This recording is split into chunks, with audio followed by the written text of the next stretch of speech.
क्या नाम हो गया आपका? प्रतीक प्रतीक साहनी, कहाँ से हैं आप? महाराष्ट्र। महाराष्ट्र। अगर हम बात करें आज के पेपर को लेकर जीएस 3 जीएस 4 को लेकर तो ऑल ओवर कैसा रहा आपका? बहुत मतलब इजी थे, दोनों भी मैनेजेबल थे। मैनेज करके अगर अभी की बात करें पेपर 4 को लेकर तो ये कैसा था? हार्ड था, मॉडरेट था या इजी था? अभी वो मॉडरेट और दोनों भी मॉडरेट साइड पे थे। हम्म। अगर मैं बात यहाँ पर पेपर 3 की करूँ तो पेपर 3 किस टाइप के क्वेश्चन वहाँ पर उस टाइम? पेपर के जनरली क्वेश्चन थे, मतलब एक दो छोड़ के इन जनरल क्वेश्चन अटेम्प्टेबल थे, मतलब कोई ऐसा ड्रास्टिक चेंज वाला क्वेश्चन तो नहीं था, मैनेजेबल थे। आपने जो कहते हैं टाइम मैनेजमेंट जो पूरा कर पाए थे, सारे क्वेश्चन को अटेम्प्ट कर पाए थे? किए अटेम्प्ट, लेकिन कुछ लास्ट के क्वेश्चन थोड़े से रश में, मतलब थोड़े से गंदा लिखा है, लेकिन लिखा पूरा है।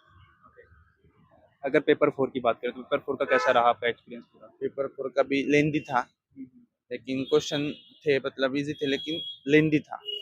जिन्होंने प्रैक्टिस की उनका कवर हो चुका होगा।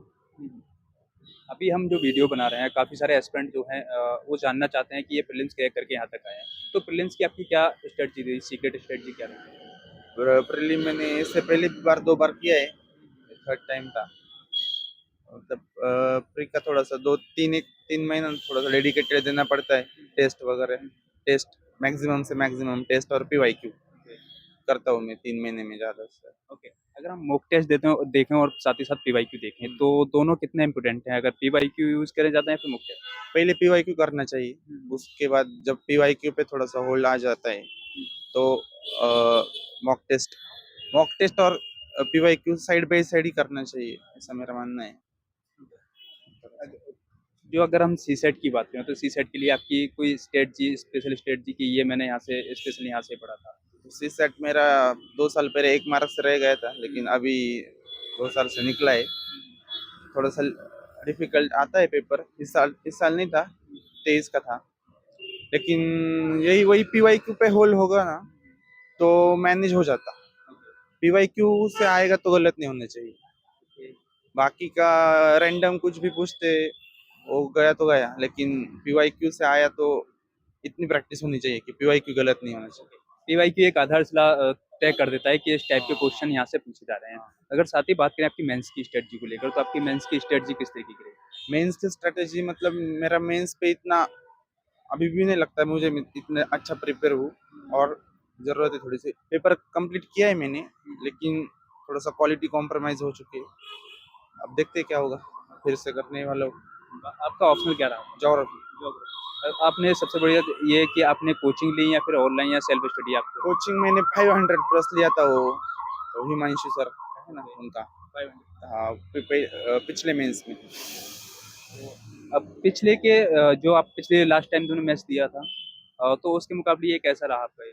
पिछले के हिसाब से इजी गया है मुझे ये मेंस, लेकिन तब भी एक मेरे एक्सपेक्टेशन से थोड़ा सा कम है, पर अभी कर रहा है प्रिपेयर।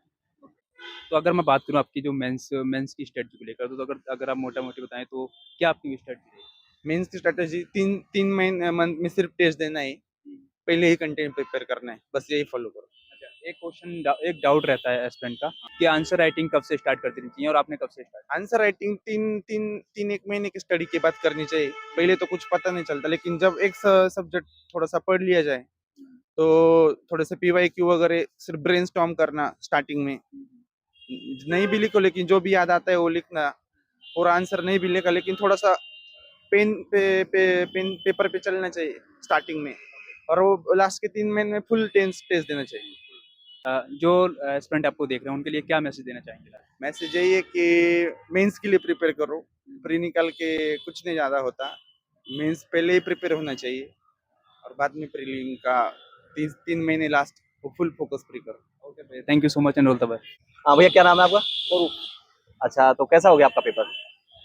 मैंने पेपर तो कवर किया, आई attempt theory question quite well, but there was some haste in solving case study questions. So I covered the paper, but 2 to 3 case studies I couldn't solve satisfactorily. आपका medium English है हिंदी है? English, और optional क्या है आपका? PSI.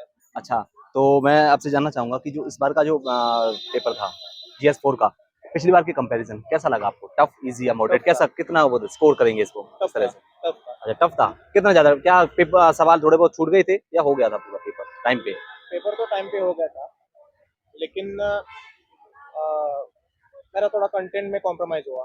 अच्छा जैसे कि मैं, केस स्टडीज में पूरा पूरा लिख नहीं पाया, अच्छा पूरा टाइम डिवोट नहीं कर पाया केस स्टडीज को। तो क्या केस स्टडी ज्यादा लेंथी थी क्या? हाँ, लेंदी थी, केस स्टडीज लेंदी थी, हाँ जीएस क्वेश्चन भी लेंदी थे, हाँ हाँ। डायरेक्ट नहीं थे जीएस क्वेश्चन। अच्छा जैसे कि एक आध सवाल आप याद आ रहा हो तो?